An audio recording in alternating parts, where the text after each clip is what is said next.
let's take a little journey inside for a moment. Close your eyes, please. And just use your breath to go deep inside. We're going to inhale to the count of 3 and exhaling on the count of 6. You want your exhale to be twice as long as your inhale. This will help center you very quickly. Breathe in. 1, 2, 3. Exhale. 1, 2, 3, 4, 5, 6. Inhale. And exhale. Feel a wave of relaxation coming, sweeping all over you, relaxing your body. There's a wave of energy coming in over your head, sweeping down around to your shoulders, your chest, your hips, your legs, relaxing every part of you. Keep your breathing going. Down through your knees, your ankles, and that energy is passing right through you, down through your feet.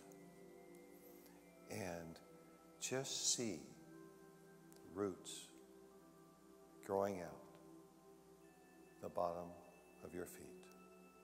Down, down, down into Mother Earth.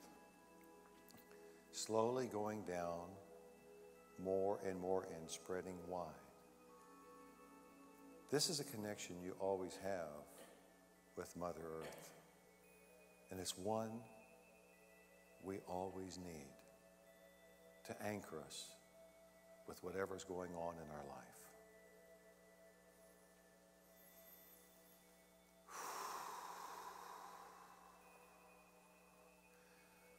Now, I want you to just, from this place of being very grounded and centered, give back some energy, some love, some gratitude to this church for the magnificent healing and empowering spot that it has been for this community for so long. And send a blessing to this church that it attracts the finest new minister to lead it. We need your energy to help bring forth the right person. And having given out,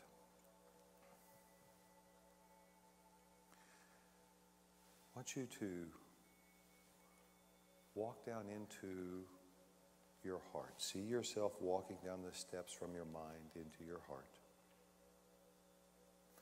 Open the door. And as you walk through that door, you see a light. But it's not a big light. It's a faint, like a pinpoint. But walk down through the corridor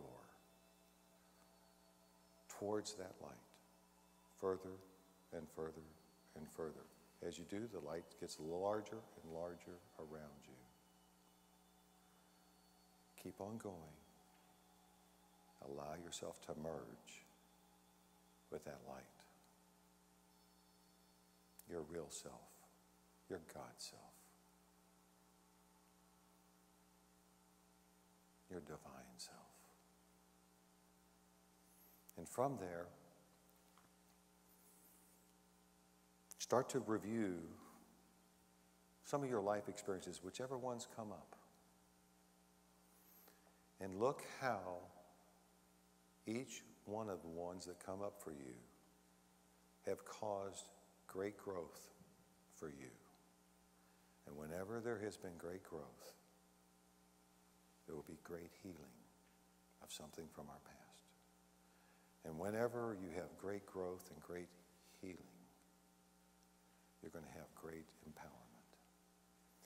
And from these life events, start to see them.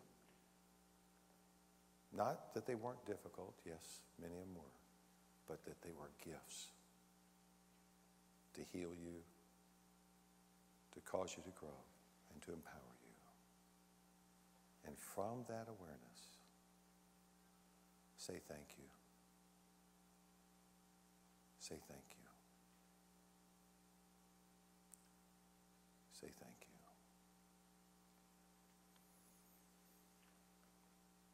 Now, just come back down that corridor towards that door. Come on back. Slowly. Slowly. Come on back through that door. Come back into your body. Use your breath. Breathing in. As you breathe out, feel your energy coming fully back into your body. Back into this room. Another deep breath in. 1, 2, 3. Exhale. 1, 2, 3, 4, 5, 6. Feel yourself fully back here. Fully present. Begin to rotate your neck. Feel everything coming alive. And when you're ready, just open your eyes.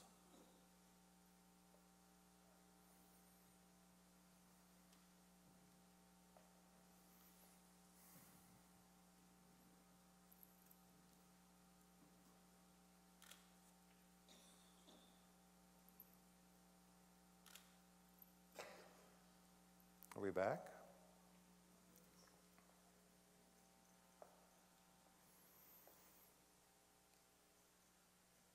How many of you want to limit your suffering? How many of you want to increase your healing? How many of you would like to have greater growth? How many of you would like to become more empowered? How many of you would like to be able to see the big picture all the time? How many of you would like to be able to connect with your soul? And after you've made that connection, would you like to live from your soul, from your larger self, from your divine self, your God self, your true self? Well, there is a pill for this. Yeah, see, we in America, we love pills for everything. We like instant stuff. We love instant gratification. Well, how would you like a pill for instant consciousness? Whoa. How would you like one that would create instant everything we just talked about? Limiting your suffering, increasing your healing, causing greater growth, becoming more empowered, seeing the bigger picture, and connecting to your soul. It can happen, and it's real easy. It's real easy. 6 words. 6 words will get you there. These 6 words are the most magical, most empowering words I have ever used in my life. They have been life-changing. They have been life-healing. They have been soul-expanding. I have never learned anything more powerful than what I learned using these 6 words. They are, why is this happening for me? Anybody ever used those words before? Now, I know there's another set of words y'all have used before. Holy shit! Why did this happen to me? How many times have we ever used, why is this happening for me? Probably not enough. So let's practice them, okay? Will you do this with me? Let's say these together. Why is this happening for me? That's good. That's good. Why is this happening for me? Oh, that's better. Yes.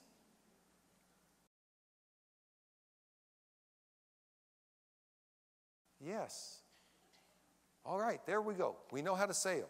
Okay, we can put them together. In Schoolroom Earth, which is where we are right now, we have our vehicle. The Native Americans call this our robe. And when we leave here, we just drop our robe and go back off to the Great Spirit, or Soul Land, or God Land, or heaven, or whatever you want to call it. There's all kinds of names for this. But let's remember that this is just our physical vehicle, our car that we drive right now. And one day this car is going to break down, and our expiration date is going to come, and we're out of here. So the real reality is we are eternal beings. We are godlings growing up. And we're using all the lessons that we get here in Schoolroom Earth. And that's what this is, Schoolroom Earth, right? 24/7. Our messages are all around us. Our lessons never stop. Do they? All the time. And it seems the more aware you get, the more lessons you get. Damn, don't you hate how that happens? So, when we're going through these lessons, we need to realize they're just pop quizzes. That's all. They're pop quizzes of consciousness. They're here to say, okay, you've learned this. Okay, sucker, now you got to use it. Right? Now we got to, don't you hate it when you got to use what you think you know? I thought just knowing it was good enough. That's called spiritual bypass, by the way. Is we learn it, but now we got to use it. But when we do use it, it's our salvation. So these pop quizzes, what do they look like? They're crises. When we have crises in our life, they're just pop quizzes to see what we've got in us, to bring it out. And when we have a crisis, there's usually a default question that we ask. Anytime we have a crisis. When shift happens in our life, then what do we do with that shift? And it's happening a lot more. Well, we usually say, why did this happen to me? Okay, there's the question we've all heard, and we've heard a lot of other people ask it a lot. Why did this happen to me? What's wrong with that question? It victimizes you. You become a victim by asking that question with "to me" on there. Drop it off. Get rid of it. The worst question you can possibly ask. It's okay in the moment because you're suffering. Fine, that's human, and that's a good thing. Embrace it. There's gifts in that. But don't stay there with that. Drop off the "to me." And ask the question this, and feel this with me. And ask this question with me. Why did this happen? Together. Why did this happen? How does that feel? Feels a little different, doesn't it? You're a little more neutral, a little more objective when you say, why did this happen? Wow, you're going to start to see both sides of the coin. You're going to get some healing. You're going to get some bigger answers. You're going to get some growth from that, and you're going to become empowered just from asking that question. But if you do one thing, you can turn that question into that magic pill. And you ask this question, and look back on your life real quickly. Of anything that's happened, and maybe the darkest time of your life, and ask, why did this happen for me? Why did this happen for me? Together? Why did this happen for me? All right, how does that sound? How does that feel?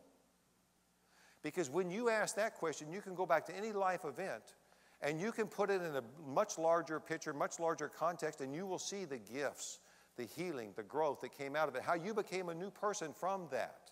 No matter how difficult and dark that situation was for you. There's healing in it for every one of us. Healing. And we are given gifts all along through our life. And those dark times, those are just fertilizer for our soul to grow. But there is a question that's even more powerful. And the question that's even more powerful is this. You see, we ask that in past tense. Why did this happen for me? Great question. Use it. It's amazing. It's fabulous. But what if you had the presence of mind in the midst of your next crisis, of your next struggle, your next turmoil, your next dark period where you're confused, you're depressed, you don't see any way out? What if you had the presence right in the midst of that situation to say, why is this happening for me? Wow. Wow. Now that's power. Because you have just released a nuclear force in your life of healing, of growth, and empowerment. Right in the midst of it, because you are going to connect with your soul. You are going to see the bigger picture. You are going to become empowered from the answers that start coming in from that, right in that moment. You're going to start to put this in a larger context. You are going to increase the depth and breadth of your healing. You're going to heal on many different levels. Physically, emotionally, spiritually, psychologically, soulically. And you are going to almost immediately reduce, if not eliminate, your suffering. Your suffering comes from not being able to see what's going on. The word Hades, which is a synonym for hell, literally means in the Greek, not to see. Hades means not to see. Our hellish experiences are when we don't see the bigger picture. Now, I learned this lesson the hard way. Anybody here love doing things the hard way? All right, I got both my hands up. I saw some other double hands up here. The hard way. We love doing it the hard way, but boy, do we get our lessons when we do it the hard way. First time I learned this, I didn't learn it the first time because I was 20 years old and I went through the dark night of my soul for the very first time. My whole world came collapsing down on me. Everything about my identity was stripped away from me in 1 week. I became a total zero. My girlfriend of 2.5 years broke up with me, and I never saw it coming. It just came out of the blue, and it was just totally devastating to me. And a week later, my baseball career ended from an arm injury. Everything that my identity was built around was taken away. I became a zero. Actually, the dark night of the soul looks many different ways. In my case, I was wearing the L for loser. And I felt like a total loser. Matter of fact, I had a neon banner across my forehead that kept flashing, loser, loser, loser, everywhere I went. I couldn't talk to anybody. I was in so much pain and agony, and I'd never been through anything like this. Your first great big heartbreak, and then more things come on top of it. I went so deep down in that rabbit hole that it took me 2+ years to come out of it. What I did do was go inside and experience all my pain. I never shut my pain down. And that gave me great gifts of empathy and to understand pain in everybody. And if there's one thing that unites every one of us, no matter what language we speak, what color we are, how much money we have, is pain. Pain is the universal language of life. We all can bond through shared pain. And we need that. It's a beautiful thing. That opens our heart. Well, I was 20 years old, and about 22, I finally got out of that hole and was fine and healthy and much better than ever. Much better, and certainly much more authentic and more real. But you know, I didn't have a lot of tools back then. So guess what? Life and shift happened. And it came back again 17 years later. Boom, right again, another dark night of the soul. Oh, another breakup. Whoa, a little different. But there was things that came in that shattered all of my dreams of what I thought was real, of what I wanted, how I had built my persona and my life. All of my dreams were thrown away.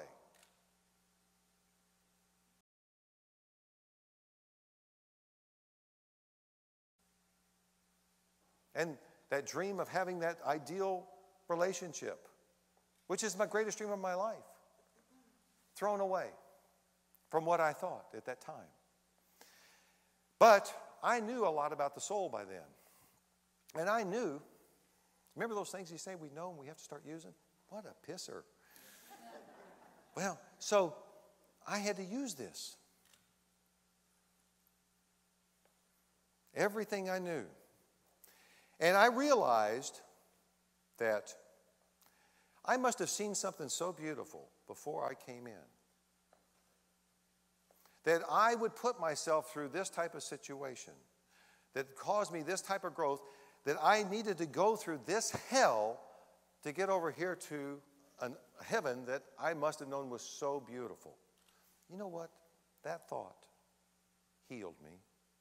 That thought brought so much peace to me because I was connecting with a really larger truth. And you know when you connect with a larger truth, a larger reality, you go, whoa, that's a lot better than a V8. So, connected to that awareness, I learned to ask for this as my daily mantra. My hourly meditation was based on this one concept. Let me see from the eyes of my soul. Because I wanted to see what my soul saw, and if I could, then I know that this is okay and I'm not going to get killed. I'm not going to die. This is not going to eat me up the way crisis can do for you, particularly a dark night of the soul. So I went deeper down than I ever went before and had to rebuild everything again and let go of all of my beliefs. Because see, beliefs have an expiration date. The truth is, he or she who has the least amount of beliefs when they die wins. Beliefs are limiting concepts that we buy into that help guide us, but they have an expiration date. So I learned to ask a really powerful question that changed everything and helped me heal. Why is this happening for me? Why did this happen for me? But then I was asking in the midst of my pain, why is this happening for me in present tense? Whoa, now there was the game changer. Because it only took 6 weeks for me to do my complete healing on all levels. I would never have thought that was possible. But I was presented presents to show me, guideposts to show me that I was totally unemotional when I saw her again. And with who was going to be, who she was telling me she was always going out with, which was always hurting a lot. That little jab, that little knife in there. But it was like I was completely neutral. But it was more than that. I had become so much more real, so much more authentic. Because a lot more stuff was stripped away from me. That's what happens in life. That's what dark nights of the soul are for. To help us birth our authentic self. So, I can tell you that my suffering was almost eliminated very quickly. And it was certainly minimized, at least. My healing went deeper and wider than ever before, than anything I'd ever experienced. My growth was exponential. My empowerment was, whoa, off the chart.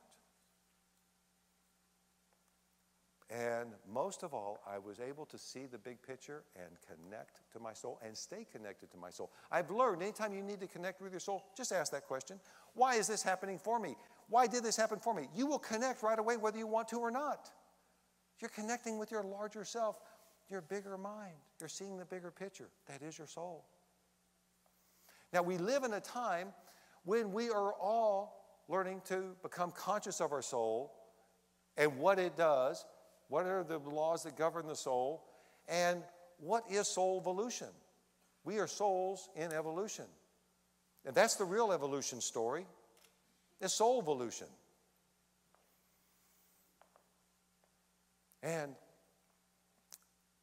what that happens, what's going on with us right now is that we're living in what the Native Americans called the fifth world, Einstein called the fourth dimension.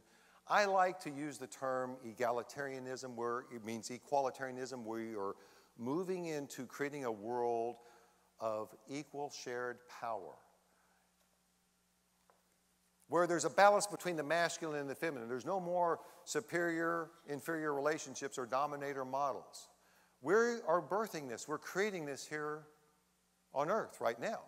And also another aspect, you could call, another way to describe this world that we are entering and living into right now is soulism. It's all about the realm of the soul. We're becoming aware of the soul.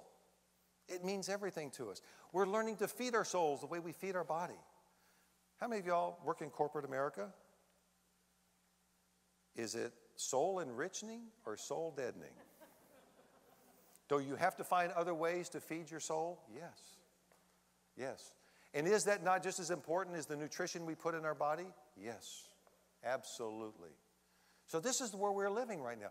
You see, what I've learned is we choose our parents.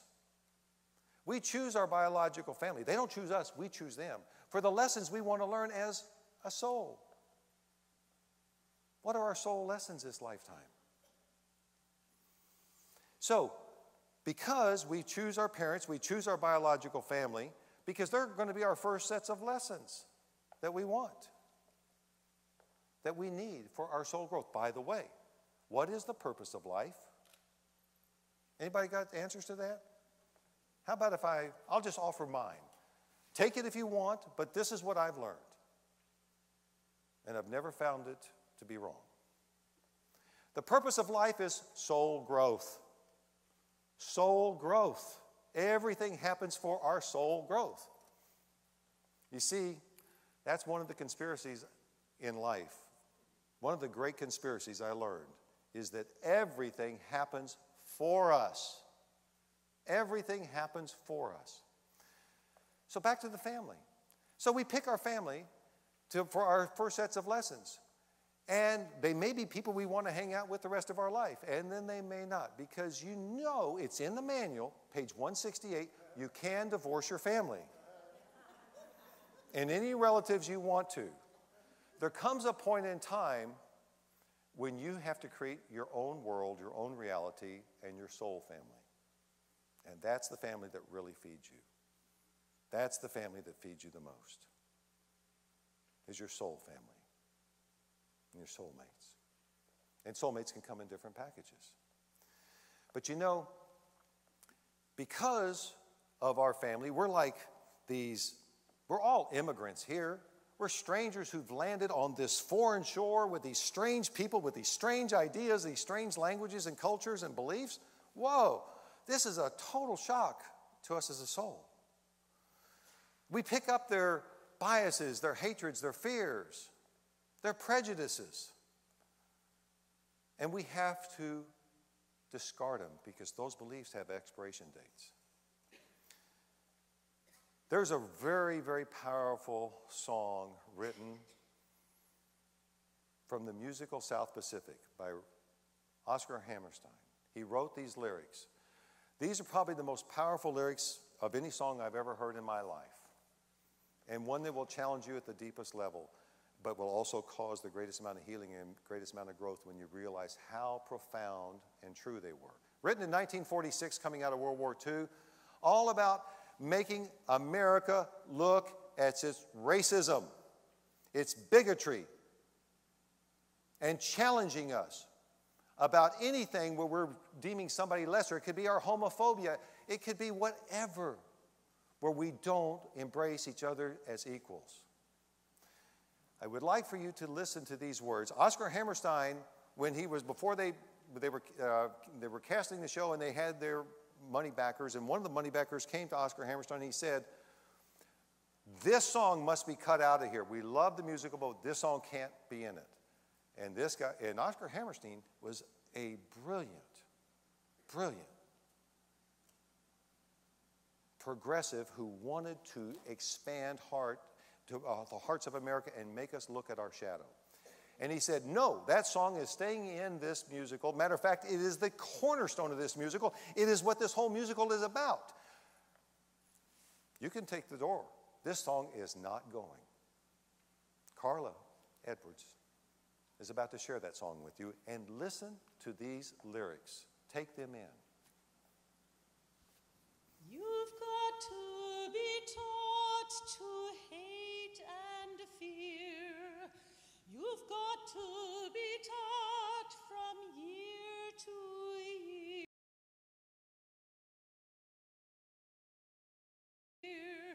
It's got to be drummed in your dear little ear. You've got to be carefully taught. You've got to be taught to be afraid of people whose eyes are oddly made, and people whose skin is a different shade. You've got to be carefully taught. You've got to be taught before it's too late, before you are 6 or 7 or 8, to hate all the people your relatives hate. You've got to be carefully taught. You've got to be carefully taught.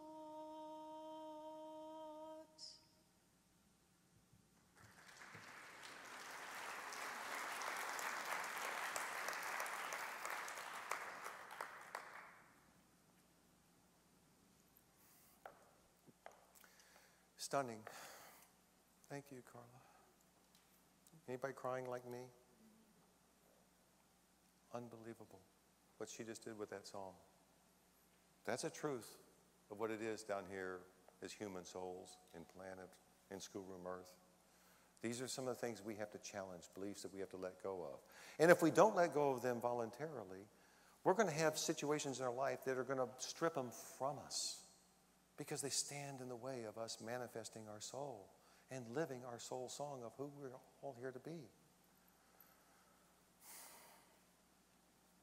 Remember, I told you that I must have seen something so great in that dark night of my soul, that some great heaven, some great dream of mine that I wanted if I could get through that dark night of my soul. And what was it that really helped heal everything for me? Was asking, why is this happening for me? Well, I got to get on that other side and to experience that heaven. And she's sitting right here with me right now. My soulmate, my love, my wife, the greatest 10 years of my life with Janet. They can all happen for all of us, whatever our greatest dream is. But there's things we have to let go of in order to get there. There's another conspiracy in life. Let me read you 3 of the greatest souls that have ever stepped foot on this planet. The first one is from Gandhi. Our greatness lies not in remaking the world, but in our ability to remake ourselves. Pretty powerful, isn't it? Now, put that together with something Lao Tzu said. When I let go of what I am, I become what I might be.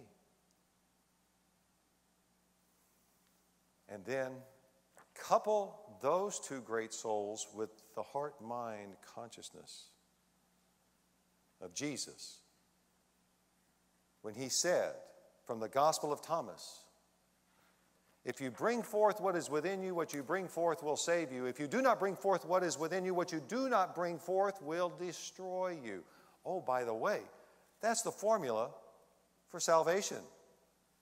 Any church hear that one? Any church preach that one? Jesus gave you the formula for salvation right there. Churches love to teach salvation. Okay, here's a hint. If you're buying salvation from a church, you're being conned. Whoa, whoa. Yeah, because you already have it. You're an eternal soul. You're no sinner. That's a story for you to go through the toll booth. Jesus had a freeway. His freeway to God was, if you bring forth what is within you, what you bring forth will save you. If you don't bring forth what is within you, what you don't bring forth will destroy you. It's that simple. Greatest words, for my money, that have ever been uttered in the history of the world. Those are my favorite words, teaching. It says everything we need to know about life. So guess what? There's another grand conspiracy here in life. The second grand conspiracy is, what was the first one? Everything happens for us. The second grand conspiracy is, everything happens to bring forth something else within you. Yes, that's how we expand and grow our soul. That's how we heal. That's how we become empowered. Wow. So,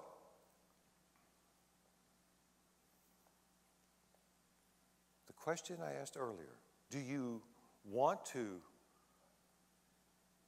reduce your suffering? Do you want to increase your healing? Do you want to become more empowered? Do you want to have greater growth? Do you want to see the big picture all the time? And do you want to connect with your soul? Yes.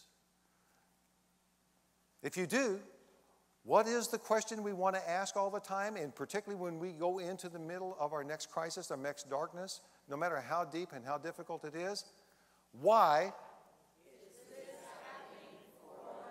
Oh, come on. You haven't learned it yet. Okay, it's got to roll off your tongue. 6 words, that's all it is. Why is this happening for me? One more time. Why is this happening for me? Great. Now, I invite you to take those 6 words home with you. Use them all the time. I am inviting you to experience their power and their magic. They've been life-healing and life-changing for me. I've known of a lot of people that those words were life-changing for. Try them in your own life. Once you discover their healing, their power, their magic, then I am going to ask one thing of you. One thing. I'm going to ask you to share those 6 words, that one question, with everybody, everywhere in your own world whenever it is appropriate. Don't rush in when somebody's going through something and throw those words out at them. Give them time until they're ready to see the big picture, just the way you wouldn't have wanted it thrown out at you too soon. Right? But share those. And when you do share those 6 words with everybody everywhere in your world, what is going to happen? You're going to become an agent of change, of healing, of empowerment for everyone that you shared those words with. That one question, so they can help see their life from a larger context, so they can begin their healing, so they can reduce their suffering, so they can grow more, so they can become empowered, see the big picture, and connect with their soul too. What greater gift could you give somebody than that? That's an eternal gift. And what are those 6 words? Why is this happening for me? Now that's a question whose time has come. Thank you.